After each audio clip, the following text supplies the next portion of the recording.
కడప జిల్లా ప్రొద్దుటూరులో ప్రియురాలి కోసం భార్యను చంపిన భర్త ఉదంతం వెలుగులోకి వచ్చింది. మెడికల్ రిప్రజెంటేటివ్గా పనిచేస్తున్న కిరణ్కు మరో మహిళతో సంబంధం ఉందని భార్య పద్మజ అనుమానించి నిలదీసింది. గత నెల 29వ తేదీన రాత్రి భార్యకు విషమిచ్చి స్పృహ కోల్పోయేలా చేసి గొంతుపై దిండుతో నొక్కి హత్య చేశాడు. నిద్రలోనే గుండెపోటుతో చనిపోయిందని అందరికీ చెప్పాడు. అయితే పద్మజ తండ్రి తన కుమార్తె మృతిపై అనుమానంతో పోలీసులకు ఫిర్యాదు చేశాడు.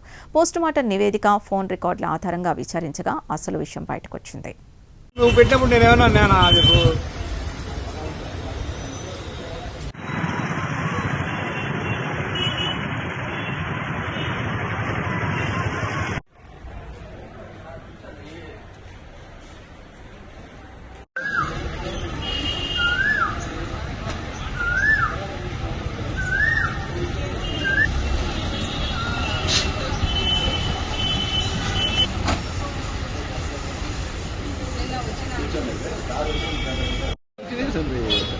తొమ్మిది సెపరేషన్ మర్డర్ అయిపోయింది.